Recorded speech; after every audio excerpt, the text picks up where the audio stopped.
Estimados, estimadas, bienvenidos a la segunda jornada de la edición número 14 de la conferencia CPR LATAM, organizada por el Centro LATAM Digital. La conferencia se da en el marco del Congreso Latinoamericano de Transformación Digital, organizado por ACIET, CAF, el IFT y con el apoyo de la UIT, a quienes agradecemos por la invitación y por el espacio. A continuación, Marcio Iorio Arana, miembro del comité organizador de la conferencia, brindará las palabras de bienvenida. Muchas gracias, Marcio, por acompañarnos. Gracias, Juan. I want to welcome everyone to the second day of the Communication Policy Research Network Conference. This event brings back the CPR Latam in a new format after a delay caused by, we must admit, an excessive amount of optimism on the effects of the COVID-19 pandemic. We have today a set of interesting panels. We will start with a keynote address by Fernanda Vicens and Maria Solange Maqueo on competition policy, privacy, and data usage, and a debate with Isaac Alcalá, Pablo Bello, and Victor Fernandes. At 1 p.m. GMT-3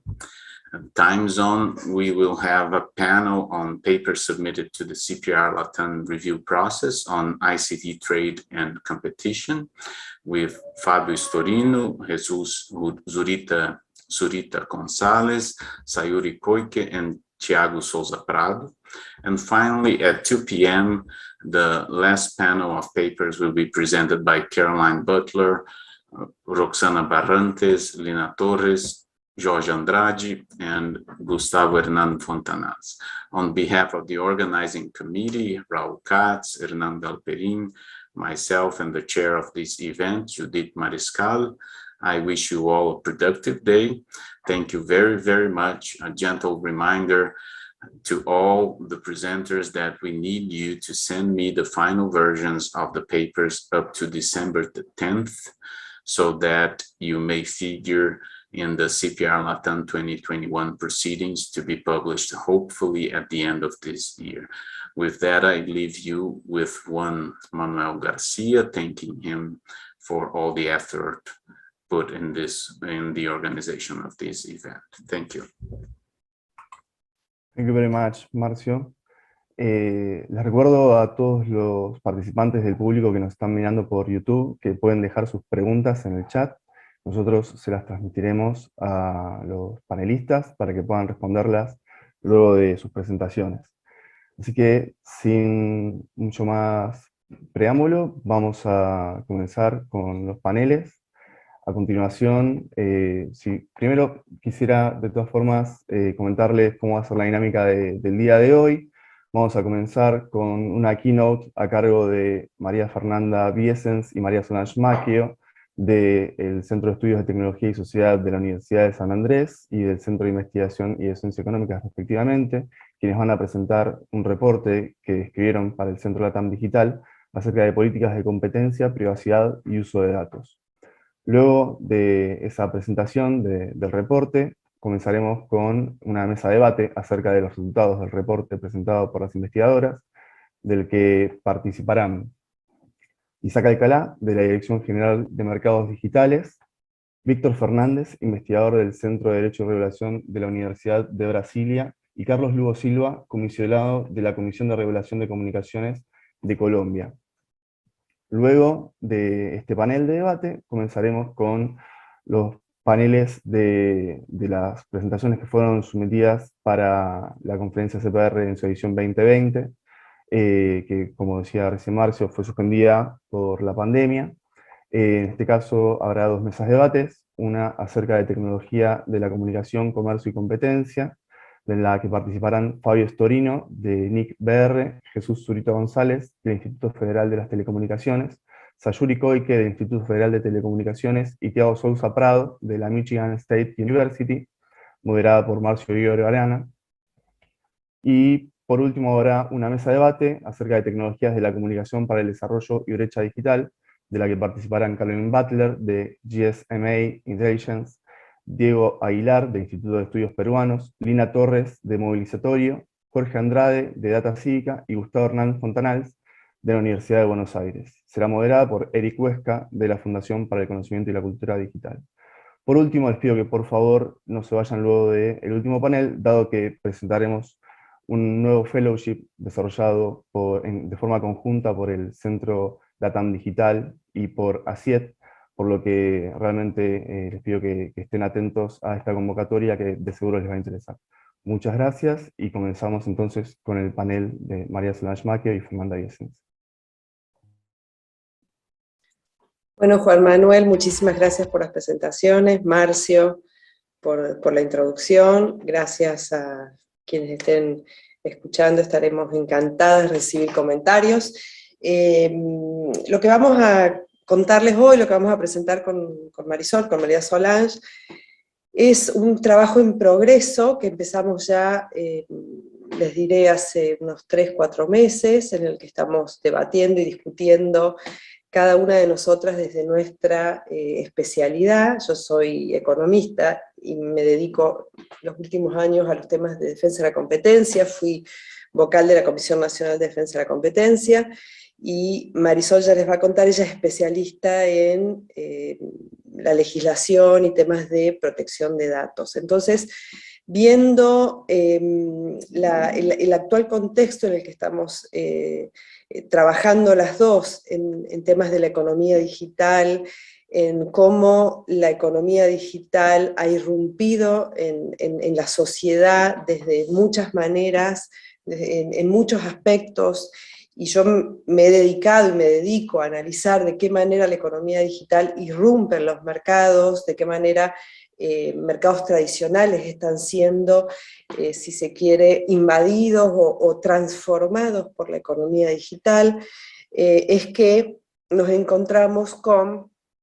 esta necesidad o la importancia de evaluar, dada la gran cantidad de datos que se recolectan, que se tratan, que se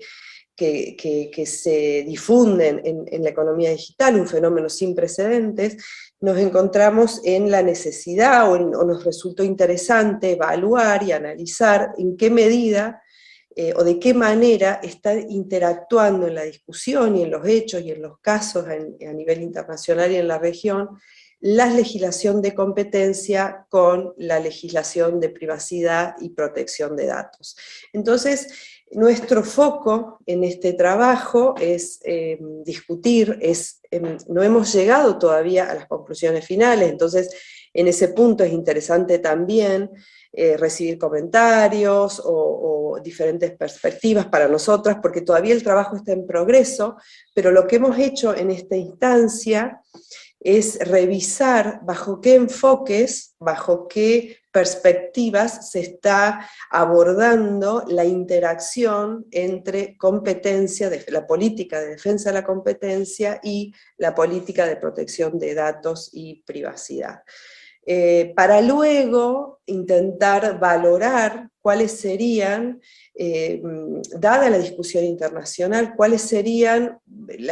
las herramientas jurídicas con las que contamos en la región, nuestras agencias de la región, de qué manera las agencias tanto de competencia como las de protección de datos en aquellos países donde los hay, o aquellos que tienen o no legislación, se está abordando esta cuestión,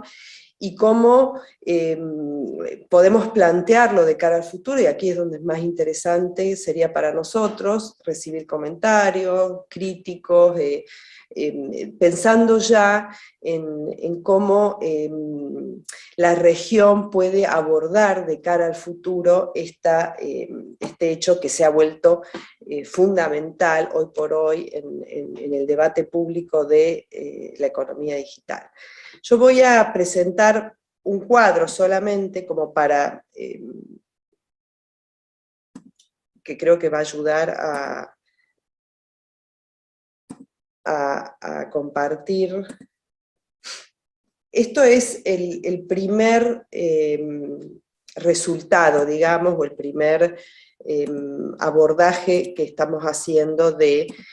qué manera, que hemos identificado cómo están interactuando las dos legislaciones, la defensa de la competencia y la legislación de protección de datos a nivel internacional. Hasta hace no muchos años, les diré el antecedente más reciente que yo tengo presente es la fusión Facebook-WhatsApp, que es, bueno, interpretar las dos legislaciones como independientes, en donde la Agencia de Defensa de la Competencia, la Agencia de Competencia, se encuentra con alguna situación, una fusión que involucre datos, una importante cantidad de datos, como fue en su momento la fusión Facebook-WhatsApp, pero la reacción de la agencia o la interpretación fue en aquel momento, la política de competencia debe tener como único objetivo la promoción de la competencia, sin entrar y dejar a la legislación de protección de datos su papel en relación a los datos en sí mismos, digamos, jugar su papel, digamos. Hoy por hoy, si bien esto ha sido bastante reciente, no tiene muchos años, esta interpretación, hoy ya vemos que ha quedado, si se quiere, fuera de moda, o superada por nuevas discusiones, por nuevos resultados a nivel de los casos, donde ya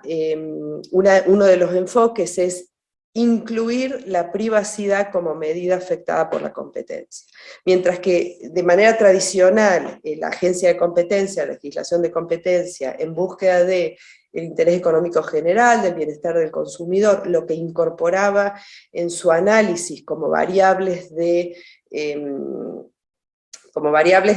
medición como resultado afectado por la competencia, han sido tradicionalmente precio, la cantidad. Bueno, ahora sería esta interpretación incorporar la protección de datos y la privacidad en la evaluación de la práctica, ya sea potencialmente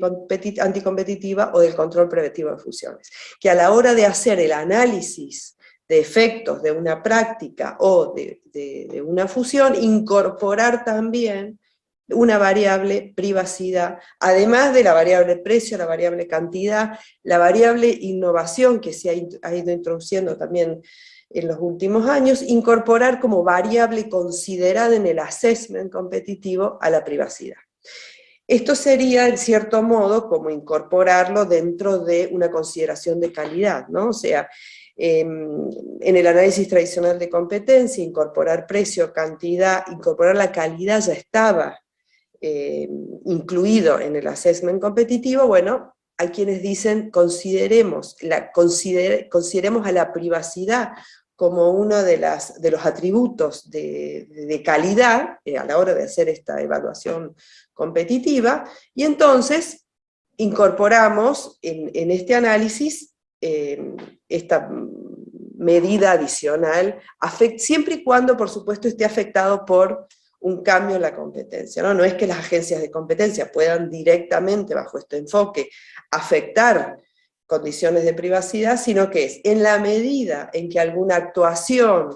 o una fusión pueda afectar la competencia y de esa manera afectar a la privacidad de los usuarios afectados por esa fusión o esa conducta, es que la agencia debería intervenir. Y es en estos casos donde el estándar para la agencia de competencia sería la legislación de privacidad. Se incorporó la privacidad en el assessment competitivo y el estándar a la hora para poder evaluar si la práctica es o no anticompetitiva, para poder hacer una valoración de la fusión, el estándar es la legislación de privacidad.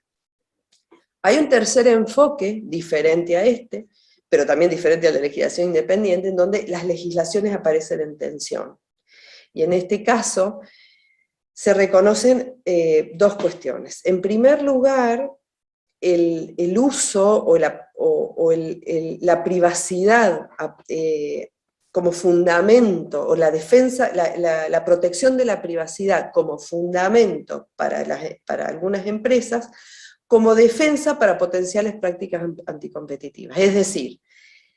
una empresa se niega a dar acceso a los datos de sus usuarios, amparándose en la privacidad o en el cumplimiento de la legislación de privacidad para negar esos datos. Ahí se genera una tensión, porque mientras se cumple con la legislación de privacidad, en un punto podría estar incurriéndose en una práctica anticompetitiva y por ende tensión o estar infringiendo la legislación de competencia. La discusión también que hay en relación a ciertos remedios que se plantean desde la óptica de competencia para, como remedios procompetitivos para promover la competencia, esto es, el acceso de datos como remedio, ya sea para una fusión, ya sea para una práctica, podrían colisionar o vulnerar la legislación de privacidad. Es decir, obligar, bajo cierto contexto, como en su momento, se obligó a Microsoft a dar acceso a sus interfaces para sus competidores, a ser interoperable, pero claro, en aquel momento se hablaba de información sobre un software de interfaces. En este caso, el remedio se plantea de el acceso a los datos, pero ese remedio podría entrar en conflicto con la legislación de privacidad. Y por último, hay un cuarto enfoque, o una cuarta manera de discutir esta interacción entre ambas legislaciones, que es la consideración de los costos que la legislación de privacidad, o sea, legislaciones muy estrictas o con estándares muy altos, podrían llegar a establecer o cargar en la economía, que, con el consiguiente efecto de qué podría suceder frente a esto. Bueno, si el costo de cumplir con una legislación de protección de datos es muy alto, podría suceder que solo aquellas empresas con la capacidad de cumplir con estos estándares queden cumpliendo, digamos, adecuadamente esta legislación, lo que podría tener un efecto de dejar fuera a empresas más chicas, con menos capacidad de afrontar este cumplimiento. Entonces, si el costo del cumplimiento de la legislación es muy alto, podría conllevar un aumento en la concentración en los mercados, por ejemplo, de la economía digital, dejando dentro solamente aquellas empresas grandes que pueden afrontar los costos del cumplimiento. Y luego también podrían surgir situaciones donde, bueno, el cumplir con ciertas obligaciones de la legislación vinculado con lo anterior, cumplir con ciertas obligaciones de la legislación de privacidad se torna anticompetitivo o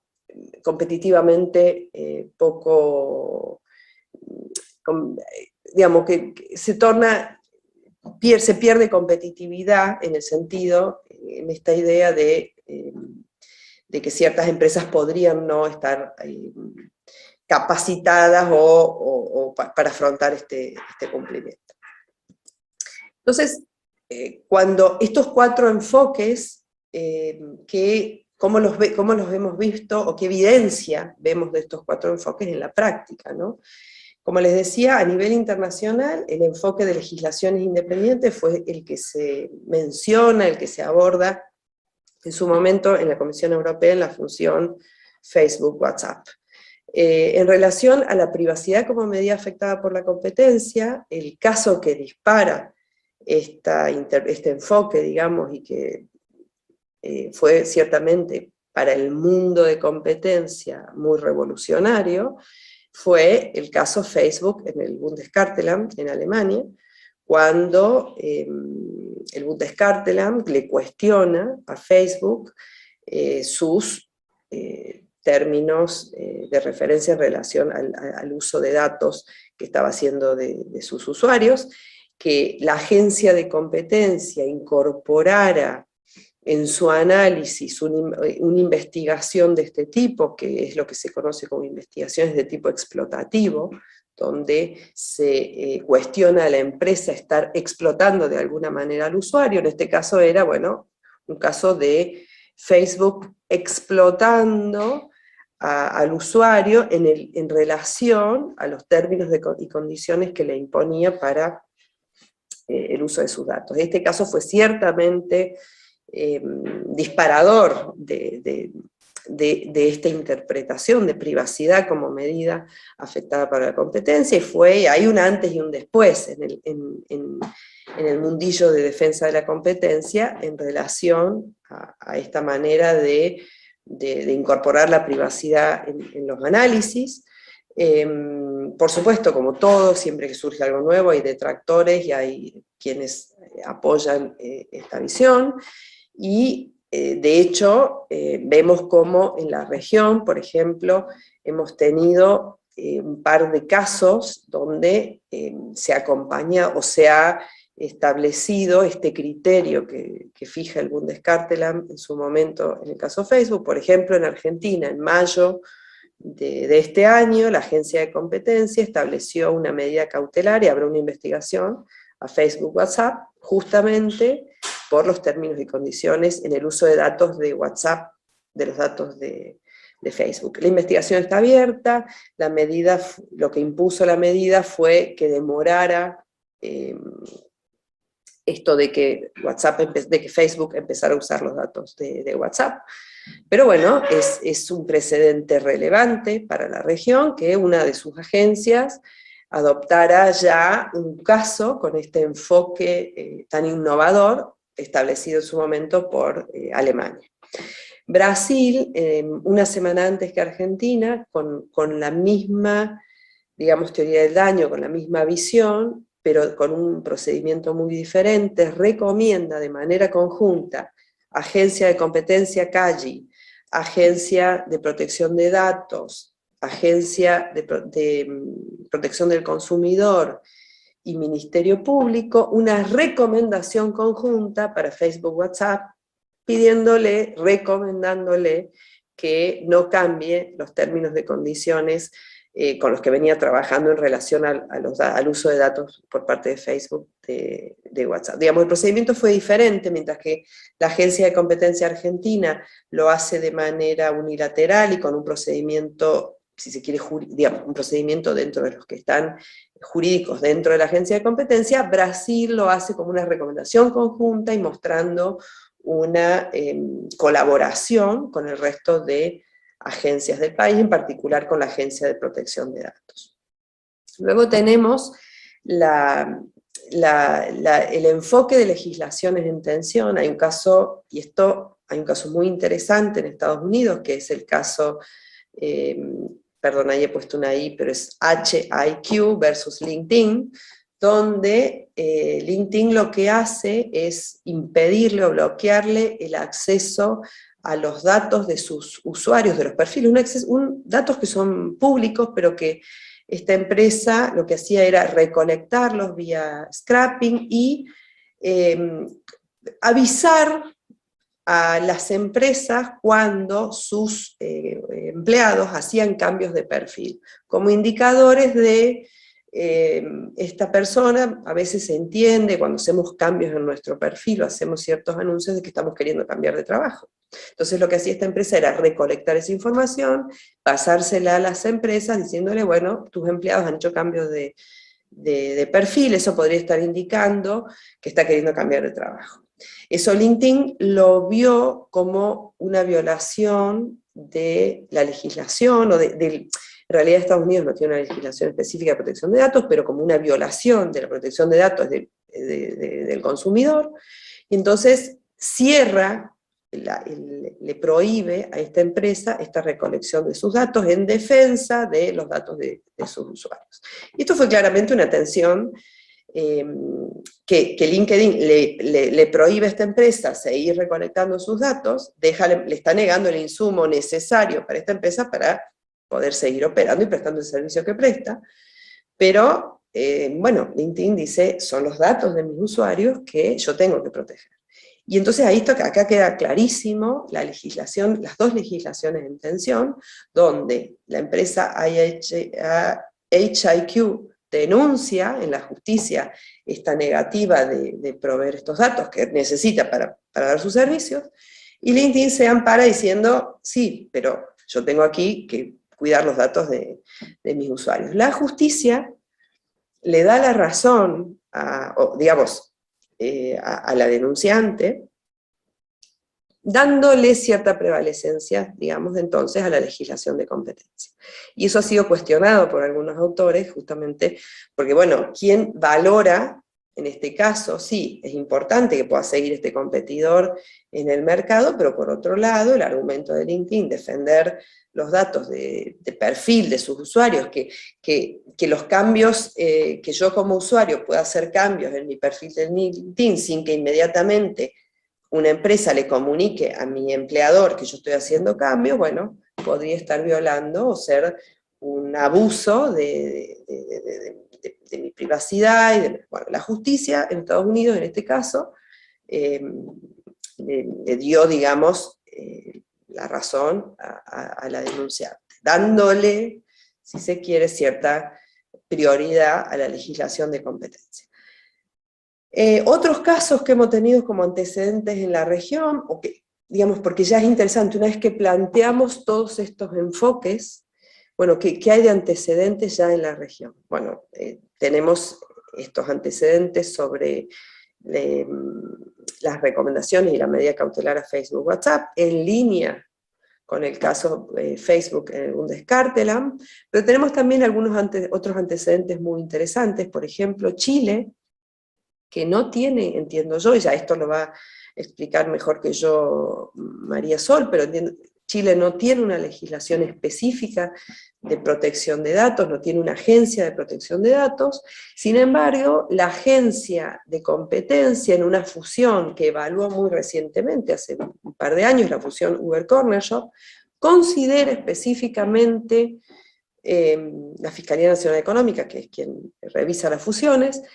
hace específicamente un assessment competitivo, o sea, considera específicamente de qué manera la fusión Uber-Cornershop podía llegar a afectar el tratamiento de los datos y el uso de los datos. Descarta preocupaciones, digamos, no se condiciona ni se bloquea la fusión con un argumento del tratamiento de los datos, ni un argumento de privacidad, digamos, la preocupación se descarta, pero es un antecedente para la región que Chile, la Fiscalía, incorpore ya en su análisis de competencia, en su assessment competitivo, estas consideraciones. Asimismo, la Fiscalía reformó recientemente las guías de análisis de fusiones y concentraciones, y también incorpora en estas guías, con las nuevas modificaciones, la consideración de impacto en la privacidad y en la protección de datos como resultado de fusiones y prácticas anticompetitivas. Entonces, esto es uno de los, creo yo, de los antecedentes, de los precedentes más relevantes con los que contamos en la región. Y Brasil, yo pude identificar también que cuenta con un antecedente muy interesante, que fue el caso Bradesco Guía Bolsa, en Calle y también en la agencia de competencia, vinculado a, como hoy se entiende como un antecedente del Open Banking. Bradesco era un banco tradicional, Guía Bolsa, una fintech, que para poder operar necesitaba que los bancos le dieran acceso a los datos de sus usuarios. Bueno, inicialmente Bradesco se negó a dar acceso a los datos de sus usuarios,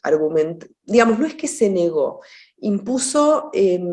costos adicionales a la hora de dar el acceso, el pedir una clave adicional. Yo como usuaria, para poder usar Guía Bolsa, mi banco me complicaba el acceso a esto. Guía Bolsa presenta una denuncia, y finalmente esto acaba en un compromiso por parte de Bradesco, además de una multa, donde sí se compromete a dar acceso a esto. Esto fue un precedente al Open Banking. Hoy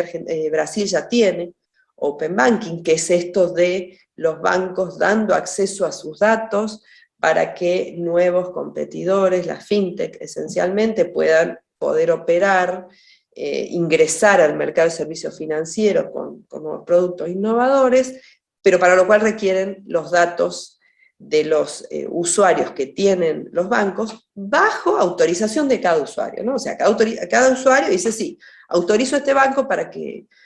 use mis datos de mi banco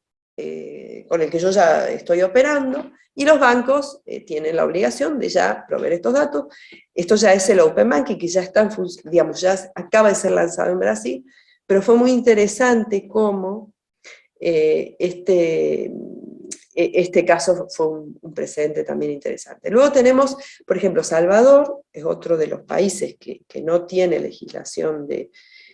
protección de datos, pero que tiene un proyecto en discusión en el Congreso, que le pidió opinión a la agencia de competencia, la Superintendencia de Competencia, sobre el proyecto de ley de protección de datos. Entonces, dado el proyecto, el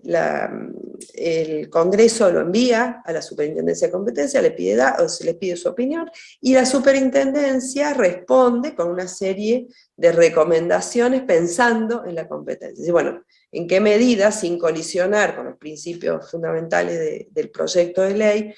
emite una serie de recomendaciones pensando en el impacto sobre la competencia. Luego también hay una serie de recomendaciones procompetitivas que la SIC de Colombia ha emitido en algunos mercados y regulaciones, vinculados sobre todo a portabilidad de datos en el mercado de las telecomunicaciones. Bueno, se observan ya algunos antecedentes donde muestran esta tensión, donde cumplir con una legislación puede colisionar con, o el objetivo de una legislación puede llegar a colisionar con los objetivos de otra. En México es interesante el caso de cómo la legislación de la Ley Federal de Telecomunicaciones en México le obliga al preponderante a proporcionar cierta información de sus usuarios a los competidores con un fin de competencia. El preponderante se le obligan ciertas condiciones, y una es, tiene que proporcionar cierta información de sus usuarios para que operadores entrantes puedan competirle, en cumplimiento con la normativa de protección de datos. Pero esto también muestra una potencial tensión entre las dos legislaciones, o si no es tensión, una necesaria interacción donde los objetivos podrían estar contrapuestos. Una vez que con Marisol hemos planteado estos 4 enfoques para luego identificar los principales elementos y la principal evidencia que hemos identificado en la región, bueno, ¿cuál es el próximo paso? Y aquí ya la dejo a Marisol, que es la experta, identificar qué herramientas, qué legislaciones tenemos en la región, cuáles serían los estándares que tendrían que tomar las agencias de competencia a la hora de incorporar la privacidad como medida, y con esto ya te dejo, Marisol. Un gusto, muchas gracias. Gracias, Fernanda. Bueno, brevemente, creo que ya no contamos con mucho tiempo, pero un poco que entiendan la lógica que hemos seguido con este informe. En principio, bueno, lo primero es entender que partimos de una visión interdisciplinaria, ¿no? Efectivamente, Fernanda, desde su área de expertise y como economista, y yo, evidentemente, también desde mi área de expertise como abogada, ¿no? Entonces, entendamos de entrada, pues, que es una visión interdisciplinaria la que pretendemos ofrecer con el mismo. Es un draft, y aquí me quiero también curar en salud, ¿no? O sea, tomar en consideración que es un trabajo que está en desarrollo, que seguimos discutiendo y que por el momento contamos con más interrogantes que con respuestas concretas para nuestro objeto de estudio. La idea es un poco ver, pues, efectivamente, como comentaba Fernanda, cuál es el contexto en esa interacción entre privacidad y protección de datos personales. Y abordamos un poco a partir de 2 niveles, uno a partir de estándares internacionales y otro a partir, digamos, de legislación doméstica. Tratamos un poco de abordar realmente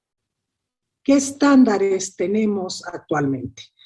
En el plano internacional, esto es relevante porque finalmente, a partir de los enfoques previamente detectados, digamos, en esa interacción entre privacidad y competencia económica, creo que 2 de los enfoques son fundamentales, ¿no? El primero es entender la privacidad, digamos, como una medida que puede ser afectada precisamente por temas de competencia, y por el otro lado, los estándares como costos anticompetitivos, ¿no? Y entonces parte de la idea era establecer dónde estamos parados en esos estándares, cómo nos encontramos y a partir de ahí tomamos como punto de referencia lo que consideramos, y creo que esta es una opinión compartida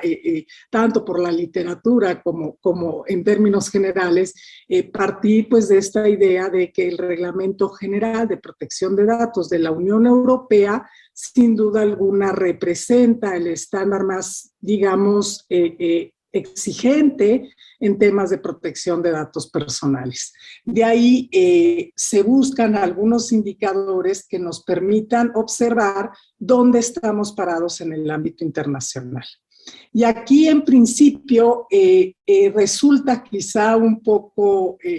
significativo para nuestro análisis, pues el ver cómo los estándares iberoamericanos de protección de datos que tienen, digamos, como intención generar pisos comunes en la región, que sean una especie, digámoslo así, de ley modelo para la región, pues es el instrumento internacional que más similitudes presenta con el Reglamento General de Protección de Datos Personales de la Unión Europea.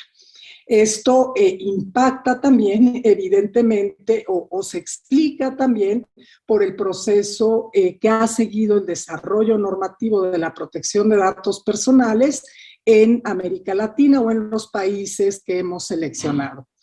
Un caso muy significativo, que creo que esto explica hasta cierto punto esas similitudes, es la legislación, por ejemplo, de México, que es una de las legislaciones pues más recientes, digámoslo así, de protección de datos personales, una nueva ley para el sector público del 2017, pues es una ley que presenta claramente esas similitudes con el Reglamento General de Protección de Datos de la Unión Europea, que eleva los estándares de protección de datos personales y que al momento de elaborar los estándares iberoamericanos de protección de datos de la red iberoamericana, México pues presenta de alguna manera el proyecto de esos estándares, pues tenía la presidencia dentro de la red, ¿no? Entonces, dentro de estos hallazgos, sin lugar a dudas, el convenio 108 del Consejo de Europa y el convenio 108 modernizado, pues también introduce claramente, digamos, parámetros fijados por el Reglamento General de Protección de Datos, lo cual se explica si pensamos pues que todos los países miembros de la Unión Europea son a su vez miembros del Consejo de Europa, ¿no? Y en ese sentido, bueno, sí hay similitudes, pero el convenio 108, al pretender tener una vocación universal que pueda ser adaptado en países, digamos, que ni siquiera cuentan con una ley de protección de datos personales, sino que siguen, digamos, bajo la vía de la privacidad, pensamos pues que evidentemente tiene un nivel, digamos, de estándar mucho más flexible que lo que corresponde al GDPR. En ese sentido, bueno, básicamente después de analizar estos estándares internacionales, llegar a esas conclusiones, lo bajamos al análisis de la legislación doméstica de los países seleccionados. Como pueden ver de los casos que narró Fernanda, pues básicamente la selección de países atiende mucho a la experiencia y datos, digamos, empíricos que nos han permitido focalizar dónde existen estas situaciones. En términos generales, ya lo verán en el informe de manera mucho más detallada, pero en términos generales, pensar que en principio hay una asimetría muy grande entre los países de la región, ¿no? Encontramos así países que fueron pioneros, digamos, en adoptar una legislación de protección de datos personales, que sí tienen una influencia del modelo europeo, pero su influencia data pues prácticamente de la directiva del 95, del convenio 108 en sus términos originales, que no ha logrado, digamos, hasta cierto punto actualizarlo hacia el ámbito estrictamente digital, y en ese sentido, bueno, tiene ciertas, digamos, coincidencias, pero no necesariamente aquellas que se han venido gestando precisamente a partir de la evolución tecnológica. Por otro lado, encontramos otro grupo de países y aquí me parece que el más significativo es el caso, por ejemplo, de El Salvador, ¿no? Creo que el caso de El Salvador es un caso, digamos, importante en nuestro estudio, no solo por lo que platicó Fernanda sobre precisamente esta necesidad, digamos, de mantener comunicación entre distintos ámbitos, competencia y protección de datos, sino también a partir de el régimen que tiene actualmente, que me parece pues que es un régimen que también se distancia todavía de los estándares, digamos, de protección de datos personales. Fernanda hacía alusión al caso de Chile. Chile sí tiene una legislación especial de protección de datos, pero es una legislación que ha estado sujeta a constante debate. Llevan muchos años discutiendo proyectos legislativos en torno a renovar su legislación y cuenta con disposiciones normativas sectoriales muy abundantes, ¿no? En este sentido, también es un caso representativo. Finalmente, y ya sin detenerme en esto, sí quisiera mencionar que hemos encontrado, todavía no lo van a ver reflejado en el estudio, pero digamos que lo tenemos en la mente, que uno de los aspectos de interacción temática no solo tiene que ver, digamos, con los estándares como efecto o barrera anticompetitiva, o no solo tiene que ver, digamos, con la privacidad incluida